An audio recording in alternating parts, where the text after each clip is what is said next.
My unit, salute from my red team to the gold unit, to my diamond members, to the coffee club, salute. We got a good one for you today, amped up with BC for Friday, December the 6th, 2024. SmackDown will hit the airwaves in just a few hours. I got a preview for you guys. Actual matchups already marketed, promoted, and what we expect to happen on this live edition of SmackDown. I have to say that these days because most of these shows, they're taped. Not because it's the holidays, to save money. We're also going to talk Eric Bischoff, WWE, NXT more specifically, getting ripped off by Bischoff. All of this promotion going into Bischoff headed to NXT.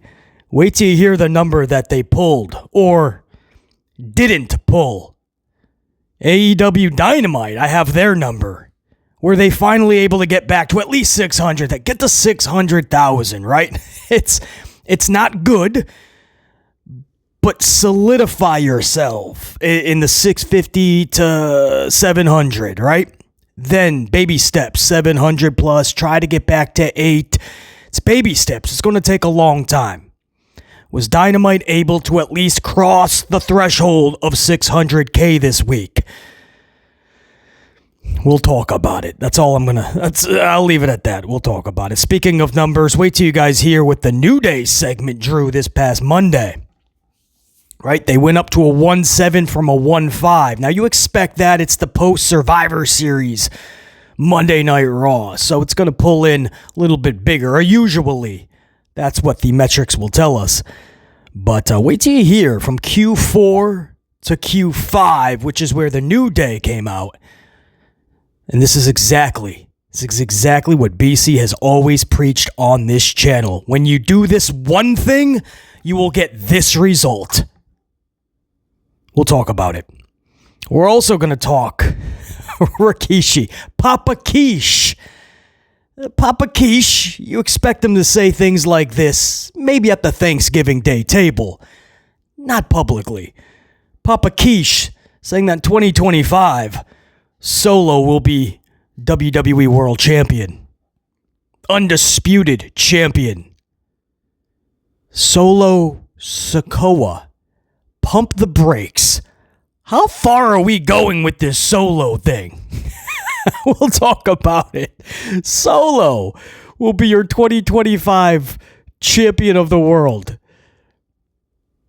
Hunter said the Netflix era, man, it's bigger and better than the Attitude Era. Solo is your champion. But BC, he's improved. BC's not that bad. I hear ya. I like Solo. I hear ya. You can't just be throwing titles on everybody. Some people, you got to be really happy that you started off basically in the main event scene. I don't want to give too much away. I got something to say about this, Papa Quiche. We'll go over it in today's Amped Up. That's the teaser. That's all you're getting for now. We'll also talk the unfortunate circumstances surrounding one individual that was in the War Games match last Saturday evening. And unfortunately, his injury has gotten more severe, and he will require surgery, is what we're hearing. So we'll touch base on that. We wish this dude all the best. And of course, a whole lot more. It's Friday. Not for my Packers, that's another story. Anyway, I'm getting a swig of coffee, taking you guys to the opening signature. Come right on back. Let's talk all things pro wrestling. It's indeed time to amp up. Let's do this.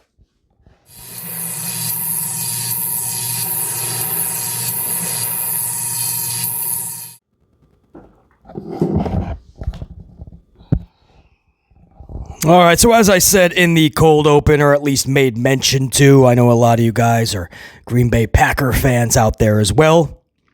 It was a rough night for the green and gold. We lost that game by 3 points, 1 field goal in the final second of the game. It was a game that really came down to whoever has the ball last is most likely going to win. And you could see from the jump that it was setting up to be Detroit. And that's exactly what happened. And when you play a game defensively like we did, or do not play defense like we did, it's a sure recipe to lose the football game. And that's what happened. Offensively, we came to life in the second half. Defensively, we never did. We had 1 interception, and that's only because Goff threw it right to our boy Nixon. He threw it to a green jersey instead of the blue jersey. We'll take that. Other than that, everywhere they were throwing that ball, there was no Packer in the vicinity. It was a field day. Just wherever you want to throw it, go ahead. We just observed. We were no better than a spectator in Section 305, watching the Lions catch these balls all night long. If we just played an ounce of defense, we win that game. Anyway, perturbed. That was such a massive loss because Lions clinched the playoffs last night. The Lions will more than likely win the division, and they'll more than likely at least get a playoff game in Detroit. Meanwhile, the Packers are just going to try to make the playoffs. We still have to fight for those last 2 spots. We're most likely not getting any playoff game in Lambeau, obviously. And it's just... It was rough. That was a big divisional game. And we lost. Final second of the game. Crushing. Anyway, had to let that off my chest. Thank you. It was a rough loss, rough night for the green and gold and everybody that supports that G.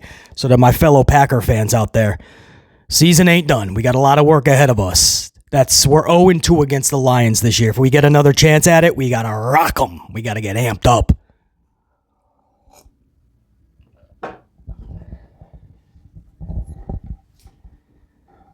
All right, where do you guys want to start?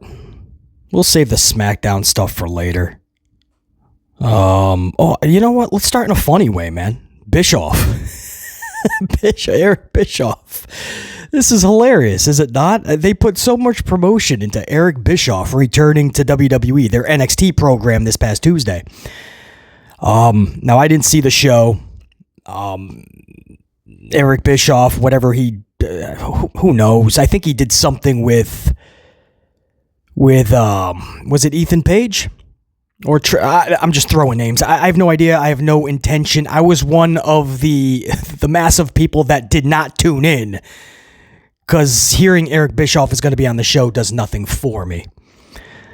And Bischoff came in with all this advertising, and Bischoff gave NXT their lowest demo rating in over a year.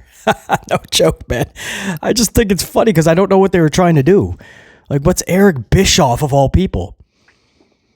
Eric Bischoff these days just sits on a podcast and like bashes AEW, doesn't he? And that's fine. That's his shtick. But isn't that what he...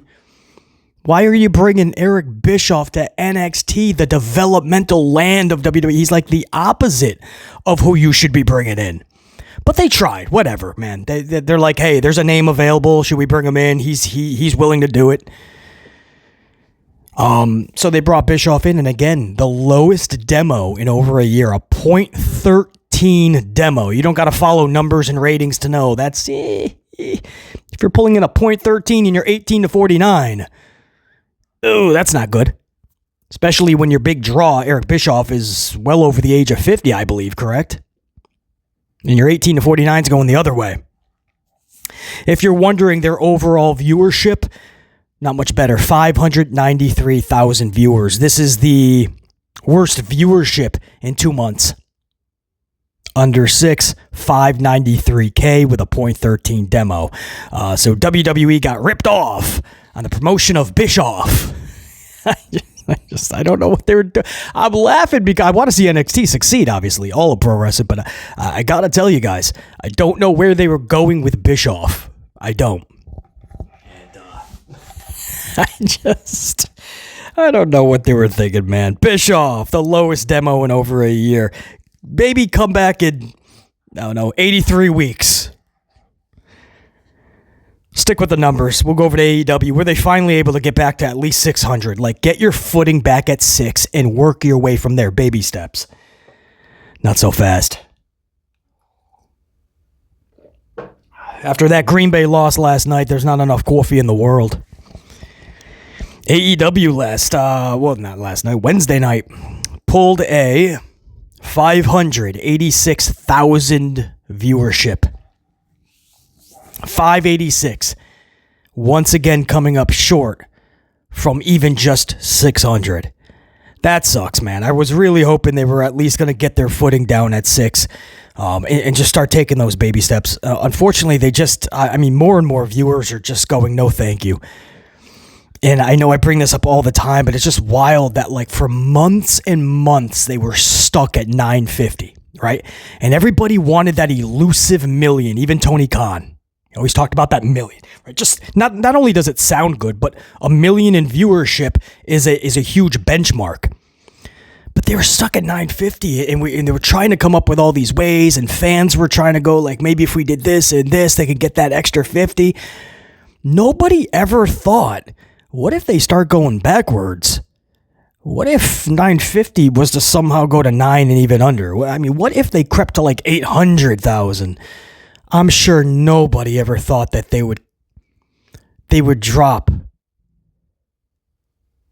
all the way down to 700,000 viewers. And then there's nobody, not with the way that they were running their business and everybody was coming down hard on WWE on the time. AEW was the cool kids on the block, and nobody thought 600,000 viewership was even a possibility. And now we're talking, do they drop to 500,000 soon? 500,000. And they would have lost from their debut episode a little over 5 years ago. They would have lost at that point, if they go to 500, 900,000 viewers they would have lost. And 500,000 would be left. So it's rough, man. It's rough. And it's to the point, too, where even if they put out a good product, are enough people going to care about it at this point, right? That's the problem. When you dig the hole too deep, it's a lot harder to get out of.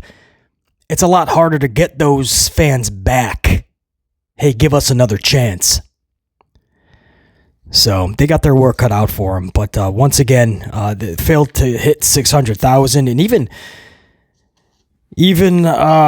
with Bischoff tanking the NXT number to 593, AEW still couldn't beat that. So this is going to give Bischoff some fucking firepower, right? Bischoff is going to be like, yeah, I beat AEW.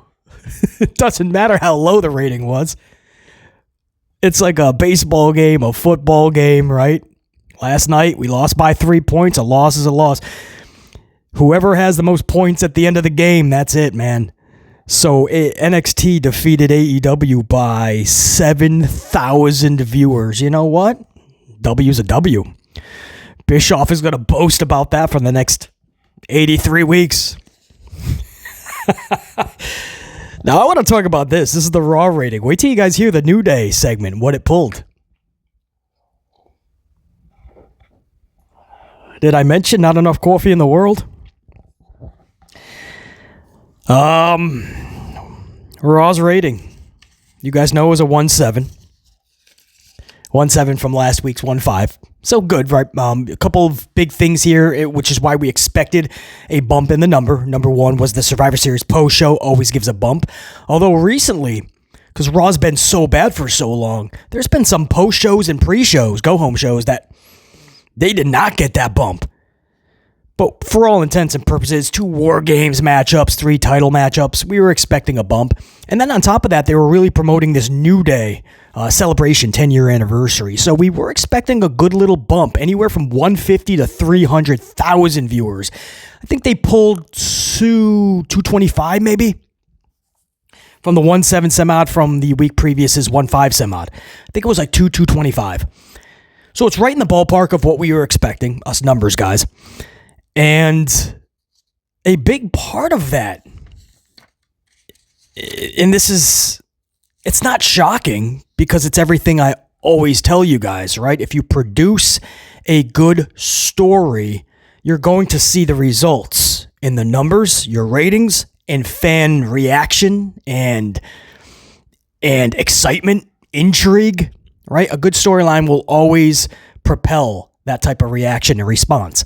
Bloodline, for the most part, good. It had its lull periods. It was bad at times, no question. But for the most part, Paul Heyman overseeing that entire story. Paul Heyman, for about 2 years now, has given us way more good than bad. So we've been on board with the story. CM Punk and Drew McIntyre had its bad points, low points. What are they doing? Redundancy. But for the most part, Punk and Drew was good. Feud of the year, we called that for WWE. But there hasn't been enough, right? Hunter Hearst Helmsley has a problem with long-term storytelling. Thank goodness for Heyman in overseeing the bloodline. And Drew and CM Punk started to become just redundancy with what they were doing. But Hunter is much better at short term, right? He sets up these little things like what he did with Xia Li and so many others, right? And have them win a couple of matches, look strong, and then lose a couple of matches to make somebody else look strong. Little storylines like that. They last about a month and a half maybe, right? R-Truth, P.D. Dunne, for instance, 6 weeks, and then it culminated this past Monday night with a fruit roll-up in 3 minutes. Because Pete Dunne was upset, everyone was calling him Butch, and he walked right into a roll-up. But that's Hunter's big payoff. He'll probably have him wrestle again 2, 3, 4 more times. But long-term storytelling is, when it's done correctly, you're going to get the result that you desire. And I preach that all the time, and I preach it all the time because I have to all the time, because they just don't do it. We don't see good storytelling anymore. It's just wrestler A and wrestler B go out there and have a wrestling match. And under Hunter Hearst Helmsley, it's even worse. He doesn't even care if you're a face or a heel. He'll have heels face heels. He'll have faces face faces. And I'm talking at pay-per-views, guys. Owens and Cody, buddies, having matchups. And Bronson and Gunther having matches, heel versus heel. Recently, Gunther and Dominic, and now Balor and who is it? Balor and Gunther, Saturday night's main event. How about Ludwig Kaiser and Braun Breaker? He doesn't care. This past Monday, we had Seth Rollins and Sami Zayn, 2 faces. I can give you example after example after example every single week. And when you do that, you just split the audience. A, you confuse them. They don't know who to cheer for. And B, you split them. Because they're like, all right, I do want to make some noise. We paid a lot of money for these tickets. I'm going to cheer for Seth. And Pops is over there cheering for Sammy. Okay, we're splitting the audience. Well, at the end of the day, somebody's going to win, so you're actually going to just trump your other face.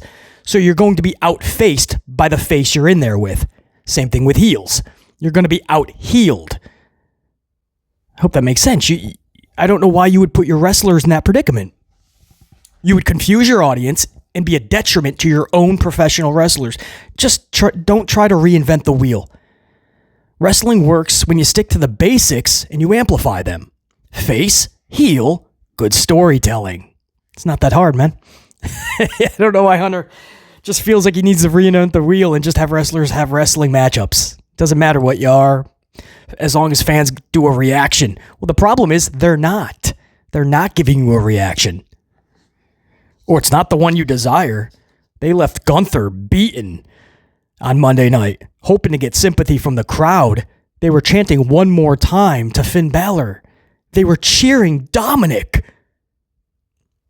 That's when you know fans don't want to cheer Gunther if they're cheering for Dominic instead and cheering for Balor, who just beat up Gunther. Hunter has to realize that, man. But the one thing, right? All of that setup is to this desired result. The one thing they really got right on Monday was the New Day segment. We all know that. You look at the brightest spot of that show, it was indeed the New Day segment. And this is what I mean about storytelling. When it's done consistently good, you'll start to see those results consistently. I said last week on the Monday Night Raw review, I said that was the best segment of all of Raw. And it was just a backstage segment with Kofi and Xavier after their match. And they were backstage and they just started scathingly, verbally attacking one another. These are friends. Face to face, just going at one another verbally. And that was the best part of the whole show. It was about 4 minutes. And then this past week, the New Day did it again. Their segment stole the show. It's good storytelling. Now, I don't know if they can keep that up because now that was the best part of it, right? Who's going to turn on who? It's the big celebration. Now that it's over and we know Big E is booted and now New Day seems to be heel, what happens now? Is that suspense, is that intrigue over? Does nobody care about them anymore? Right? Is Hunter going to know what to do with them now? Does he even care to do something with it? Was that the big payoff? I hope not. Because every week we've been getting a little bit more, anticipating what they're doing with the New Day. That was really good. And the rating showed that. Listen to this, guys. The rating that they pulled for Q5 was a 1.92. To make sure that was a 9 and not an 8, because I wanted to give them that credit. A 1.92. Do you know what these days, if Raw as a show was to pull 1.9, of course 1.9 for a Raw is bad. We know that, right? I mean, you're not even hitting 2 million anymore. So if they could pull 1.9 in totality, they would just run and not look back like they just robbed the bank. Hunter would just keep running. But to have a segment hit 1.9, to put that in perspective, guys, the segment beforehand, Q4, they scored a 1.65. So 175, 185, 19. You're talking about over 250,000 people tuned in for that New Day segment. 250,000. That's more than just the Survivor Series post bump. That's telling you, hey, we're actually interested in what's about to happen on this show. I think I'm going to tune in for it. Or people passing by were like, oh yeah, this is the celebration. Let me put down the remote control. Because if you're wondering, Q6 went right back down. I think it was over 100,000 up front. But they were intrigued to that segment, to that part of the show, to Q5, Seg 5. That's what I always tell you guys. Storytelling will trump anything, man. You could put the greatest wrestlers in the world out there and have a great wrestling match. That's not what fans are tuning into a pro wrestling show for. I know that sounds contradicting, right? I know that sounds like a wild concept. Like, BC, maybe you have to cut down on the coffee, dude. You're saying that people are not tuning into a pro wrestling show to watch great wrestling? It's what I'm telling you. It's what I'm telling you. Most of us, and BC is included, we didn't fall in love with wrestling because we were watching such great action. The wrestlers are doing all these awesome moves. Back when I was growing up watching wrestling, man, they were punching each other, kicking, and body slamming. That was the moves, man. The finishers were like a leg drop, an elbow drop, press slams. People were sitting on each other. You know what I mean? Earthquake, Yokozuna, so many others. That was it. And we didn't care. We had to see these ultimate stories culminate at the pay-per-view. We would be begging our parents, please, we got to get this pay-per-view. I don't care how much it is. We got to see Slaughter and Hogan. Hogan's going to do it for the country. Slaughter is such an ass. We got to see Macho Man and Flair at WrestleMania 8. That storyline with Miss Elizabeth, and who is she going to choose? But we don't do that. We don't do that anymore. We don't do that anymore, right? That suspense is not there, and we're trying to get it back. And it starts with storytelling. If you have a 2-hour Monday Night Raw, the focal point should be on all your stories, all of your wrestlers that you want to have matchups at the next PLE pay-per-view. Make sure that you're telling the story on your shows. Of course, we're going to have wrestling matches, and hopefully they're good. But more than anything, they should have meaning behind them. Meaning. I don't care if a wrestling match is 30 minutes or 3 minutes.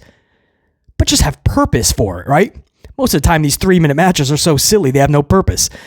Somebody is upset because they're being called Butch and they walk into a roll-up. And that's it. Nothing happens afterwards, and we cut to the back. And then BC reviews it, and I'm like, what are we doing? And then, it's just like, there's people that are shocked that we're not praising the product. BC, can't you be a little more positive? Well, yeah, but give me, the power of positivity is real, but you have to give us that power of positivity to speak about. Thankfully, the New Day of all people gave us that power of positivity. Who would have thought? So anyway, guys, I just thought that was a really interesting discussion to have. When you see that 1-9, it really pops off. And you really see that, man? It's right there in front of Hunter. Just storytelling, man. Just storytelling. Not just one or two at a time that are pretty decent. Everybody should have a story, man. Your mid-card, your entire ladies division, several stories at a time. Your tag team division should have a storyline. And then when you get to a PLE pay-per-view, right? Every match, man, you want to see. You guys know I'm right, man. It's just, these are just facts I'm giving you. This is the obvious discussion that I think any wrestling fan could easily have, because it's the obvious take. Just get your audience interested, intrigued. This segment did that for some reason, out of nowhere. This celebration took on a life of its own, and it became bigger than just, Xavier might turn on Kofi. Or even, what if Kofi turns on Xavier? What if they made it a bigger deal, swerved with some plot twists, get the audience really interested? That's what happened. Here we go. This is where I'm going to shock everybody, right? Because I'm just not negative to Hunter Hearst Helmsley. Salute to Hunter Hearst Helmsley. As I always said, when you do things right, salute. That's what we want to talk about. Unfortunately, there's not enough. So it seems like we're just ripping a promotion or the promoter apart. We're not. We didn't want to rip apart Vince McMahon for over 5 years that I've been creating content for this channel, but Vince McMahon was producing bad television shows, bad segments, horrible character development. And Hunter hasn't improved that much, to be honest. Numbers will tell you that. But for this segment, on this night, 2 weeks in a row, the New Day, salute. They rocked it, man. They were amped up. And salute to Kofi, Xavier, and Big E. What a segment. I want to real quick. Should we just go into the Solo thing? Because this is a wild take. And I know he's Papa Kishi, but real quick before I get into that. A lot of people are hung up on Nick Khan's statement about how WWE is remaining family friendly. That no ifs, ands, or buts. Family friendly, advertiser friendly, and it's going to stay that way, right? That's a quote. And everyone's like, oh man, can't we just extend the boundaries a little bit from family friendly content? And all the headlines are focusing on the words family friendly. Guys, that's not it. They could easily save face on anything they need to do, right? All they have to do is, for family friendly content anyway, to extend the boundaries, is say something like, we have to just warn our audience that what you're about to see is kind of graphic or something like that, and then go into it. Right there, they just saved their ass. So it's not family friendly you have to worry about. They can always be a little more edgier with that. The reason you're not going to get any real change when they go to Netflix is because of what Nick Khan said, the wording advertiser friendly. That's the phrase that should be in all the headlines. That's what we should be having the discussion about. Because of that, WWE, their hands are tied. There's nothing they can do. Advertiser friendly means there are guidelines. They are paying that money, and you will adhere to their guidelines. That's why you're going to continue to see when there's just a little bit of blood, they're going to pull off to the hard cam. They're going to go to camera D, showing the entire arena, and the referee will put on his gloves, get a towel, and wipe off a little bit of blood from the ear or wherever it's from. They'll use the towel, and you won't see any of it. That'll continue. I would not put it past WWE to have to mute any words that might, even the crowd just chanting, fuck you, Solo. But it'll be muted out, like Fox and USA did. I wouldn't doubt it. I'm hoping that's not the case, but, they do those things because of advertiser-friendly guidelines. Family-friendly and advertiser guidelines, guys, advertiser-friendly, those are two different things. They can always find loopholes out of family-friendly if they need a segment to extend the boundaries and be a little more edgier. That's how they can get away with the Rock stuff, for instance. And when they do the replays, just to warn our audience, this is going to be a little graphic. That's it. Advertiser-friendly, totally different boat. Now, they got in trouble several times when Rock was there for Mania season, but because it's Dwayne Johnson, they were easily able to get out of that. Advertisers are like, I'm sorry, who? the biggest Hollywood movie star, The Rock. Yeah, that was him who broke the guy. Oh, that's forget we even mentioned it then. No harm, no foul. Keep doing what you're doing. But I assure you, if Sethington Rollins or even a Tozawa or the War Raiders, Pretty Deadly is out there and they're cussing, breaking advertiser guidelines and forcing WWE to smash that mute button more, and yeah, no, they'd probably be fired. So I just remember, family friendly is different than advertiser friendly. The fact that Nick Khan came out and said we are going to remain family friendly, multi-generational, advertiser friendly, we will not change. That's not gonna change.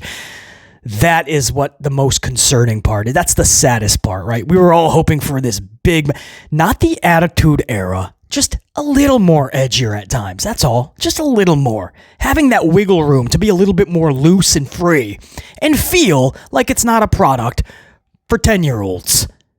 Feel that it's much... that you could literally have people walk in, other adults, and you're not going to be embarrassed by half the show. That's all we were asking for. But Nick Khan is not willing to budge at all. There's too much money being made right now. They're going to stay just like that for Netflix. Advertiser friendly. Those are the words right there. I was like, no. Work with the advertisers, man. So what would that be? Maybe not friendly, but not rude. Advertiser moody? Advertiser moody guidelines. There you go. You're a little moody, you know what I mean? Sometimes you're a little nicer. Sometimes you're like, get out of my way. We have a television show. If you don't like it, too bad. We're not selling your Twinkies tonight. We're not selling your Coca-Cola, your Hershey bars. Sorry, Target. Fine, AEW will play your ad. All right, let's move on to Solo Sikoa being champion. I mean, this is just ridiculous, man. And it's much love and respect to Solo. And swig of coffee. I'll explain. How we even on this conversation? Well, Papa Rikishi is like, you know what? I see 2025. I have full confidence in Solo, and I think he becomes world champion. Solo Sikoa. That's bold, right? I mean, he didn't even say that with Jey Uso. He just wants him with good booking and getting championships, and he should be booked better. And, you know, Papa is going to do Papa things like that, right? He's going to say that. But that's a bold statement to say Solo is going to be champion in 2025. How is that best for business? It's rhetorical. We can say we can hit all the bullet points, right? Everything that we're supposed to say, because it's true. Solo has improved. That's in the ring and on the microphone. That's awesome. A lot of people have improved, right? Nia Jax has improved massively from the first stint in WWE to this one. Improving doesn't mean we just throw gold on you, though. So he's improved. That's awesome. More fans have gravitated and warmed up to Solo. That's good. At first, it was just like, this dude does nothing. And then you start to hear the fuck you Solo chants, and then people are on the doohickey machine going, hey, I don't mind Solo. So that's cool. But it doesn't get away from the fact, and this is not a hot take. Believe me when I say this is not a hot take. What I'm about to say is straight fact. And if you actually know pro wrestling, you know this. I'm not telling you any new information, but for some reason, it might be a hot take to a lot of people or make people think twice, like, oh, I didn't think of that. Guys, Solo Sikoa is a mid-carder. He's a mid-carder who was catapulted to the main event scene. And he was thrusted into this position thanks to this whole bloodline storyline. He was the enforcer to Roman Reigns, or the muscle behind Roman Reigns. That's awesome. You know what I mean? You like to try to build new stars and all that good stuff. But that doesn't get away from the fact that if he didn't have the bloodline and Solo had just come from NXT, which, by the way, he was barely relevant in NXT for a cup of coffee, by the way. It was a pretty fast track when you think of a lot of people that have been in NXT for years, right? Solo got that call pretty quickly. So he goes up to the main roster. He's catapulted right to the bloodline. No mid-card, guys. And when they gave him that big W over John Cena, when John Cena did the ultimate deed, not just got beat, but he got annihilated by Solo. Hunter Hearst Helmsley put him on like a 50-some-odd match losing streak. Do you guys remember that? He just said, we just don't see it. Everything John Cena did for that dude, Hunter put Solo on a 50-some-odd match losing streak. House shows, SmackDowns, Raws, PLE pay-per-views, you name it. And then out of the blue, he pins Roman Reigns, was that Saudi, I believe? Crown Jewel, I think. And then it's just repaid, right? It's just 50-50 booking. Then he just loses to Roman Reigns at Survivor Series, so that's a wash. So now we're going into 2025. Solo's bloodline was always looked at as the bootleg bloodline for a reason, right? We never really thought of it as a diabolical badass group. So Solo, you just have to get his footing in 2025, right? You got to keep working hard at making people believe that he is a main event attraction and that they want to see him against guys like Cody Rhodes because they tried it. It failed for all intents and purposes. Match wasn't that bad, but the hype and the buzz and the amplification and the intrigue was non-existent. You guys know that. We just went through it 2 months ago. This whole thing with Roman. A lot of fans like BC are not going to fake excitement to see Roman versus Solo one-on-one that in a tag team at War Games. None of that really excites us. The storyline is good. If you ask BC, and I'm probably not alone in this, the more money match, the match to get me more excited would be Jacob Fatu versus Roman. I'm looking at Jake Fatu and I'm thinking, that's more fun. Solo and Roman, maybe it's because I've seen it so many times in so many different variations. So they're going one-on-one. So what?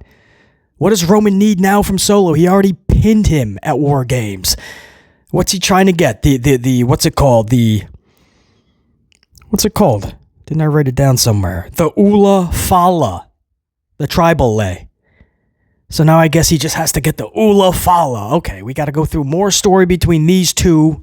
A one-on-one match. See the actual match. Just so he can get his Ula Fala. The point is, you're still trying to warm up a lot of fans to even look at him like he's a main event all the time. We went from the Attitude Era and all of those stars. Think of all those heels back then, with The Rock as a heel, Cerebral Assassin, Legend Killer Randy Orton, Kane in his heyday. To Solo Sikoa. I'll buy into it. I'll jump on board. But you got to get to that point, man. There's no way right now this Solo Sikoa should be carrying gold for 6 months plus. Taking us into the bulk of 2025 as a world champion. What are we talking about, guys? How far are we taking this? It's cool the dude got called up from NXT and right up to the main event scene with Roman in that storyline. That's so cool. He's had matches already with Cody and Roman and so many others. Cool. John Cena. Cool. But is that now we're just throwing championships on just anybody now? Any heel gets the title now. You know, I'm trying to get that excitement back, and I'm trying to get 2025 to be like, you know, this is it. This is where WWE and pro wrestling, as far as excitement goes, we get that feeling back. You know, and when you start having discussions like this, and then it picks up, you know, then people are like, yeah, Solo deserves a title, right? They pick up on what Rikishi is saying. So then they're on board with the idea because today's society in general, everybody, it's like a participation trophy, right? If you've worked at all, you want to see them get championships. So today, that's what you hear in the community, right? They deserve a championship, and they deserve a championship, and they deserve a championship. When Tegan got injured, right, and or when she just got booted, you know, there's chatter like, oh, that's criminal, man. She deserved a championship. No, she didn't. You could say she deserved another chance, maybe, right? The injuries greatly reduced her speed and her talent, unfortunately, her skill set. But to say, like, they should have thrown gold on Tegan Knox, what if she hadn't even been there for a cup of coffee? You can say, well, BC, they didn't use her as much. That's why. Okay, you know, if they made her wrestle 150 matches in her first year, which is all she had there, it still wouldn't warrant a championship. No, I'm looking at my coffee when I say championship. That's my championship. The golden coffee. But everybody deserves, right? I'm sure there's people going, Candice LeRae deserves a title. Right? Tozawa, he's been there so long. He's done everything they asked. Tozawa deserves a title. How does that do anything, right? When R-Truth was holding the tag title and everybody was popping off and they're like, this just feels so good. R-Truth got a tag title. I was the one going, okay, what now, though? There's no tag division. There's tag teams, but there's no real division because Hunter doesn't care about it. So R-Truth and Miz are going to just carry the titles and do goofy stuff? Nah, BC, don't worry, man. It's just cool to have R-Truth with a title. And Miz. Miz has worked his ass off to get back to a title. BC, they deserve it. Okay, and then we just got months of goofy backstage segments. Nobody cared. But hey, they deserved it. Everybody deserves a title. So now we're going from Solo losing at Survivor Series. We were already calling them the bootleg bloodline. The conversation after Survivor Series was, how do you even just keep Solo relevant? Now all of a sudden Rikishi's starting the conversation of, let's put championships on. Let's put world titles on Solo Sikoa. And Hunter's over here going, this Netflix era, because that's what he's calling it. I'm not calling it that. He said, Michael Cole, you called the Triple H era, but this is what I call the Netflix era. And he says it's bigger and better than the Attitude era. But when you do, if again, this is just Kishi opening up that convo. But if they do throw the title on Solo, you know, how are you backing up your words that this is better than the Attitude era, bro? You did not go from Rock and Stone Cold and all of them to Solo Sikoa as your top draw. Stop it. Work to that. I'm okay if it happens in the future correctly and the majority of us really are captivated by it and want to see it. Right now, come on. This is, I mean, we're starting to get silly here, man. We're starting to get really goofy with some of these combos. I understand you're Papa Quiche, but simmer down the expectations to the reality at core. Right? Put a little bit of realization into it. That's all I would ask. Solo as champion. Could you imagine that? Even if it's only 6, could you imagine Solo holding a title for 6 freaking months? Solo with a mid-card title. I'd be like, what are we doing? It's truth, man. And again, much love and respect to Solo. I don't even mind the dude.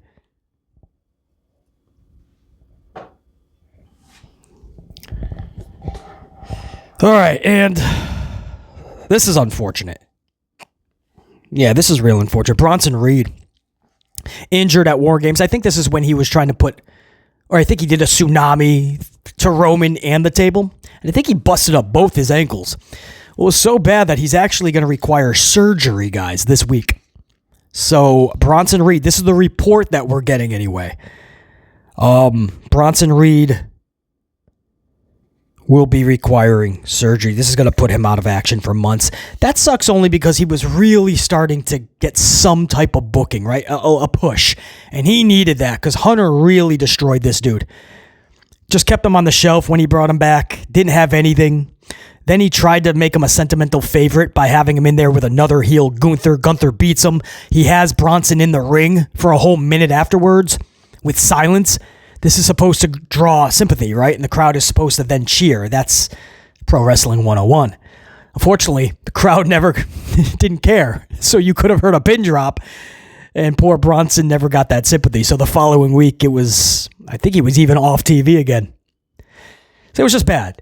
So then they tried again. This time they have to go all out because they dug the hole so deep, they have to really dig out of it. So now they went full Wreck-It Ralph. And every week he's destroying everything, right? Some good booking. He had to.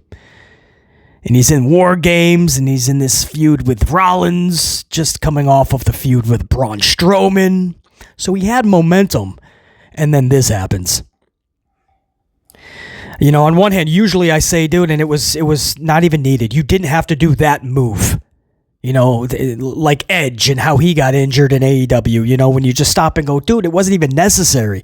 However, in this case, War Games, it kind of was. It's called War Games. You're going to have a lot of moments that we remember and go, damn, that was a war. Did you see what Bronson did in that match? Bronson in that match, he knew he had to hit some grand slams, not just home runs. Bronson knew he had to go above and beyond. So I'm totally down with the attempt, the risk that he took.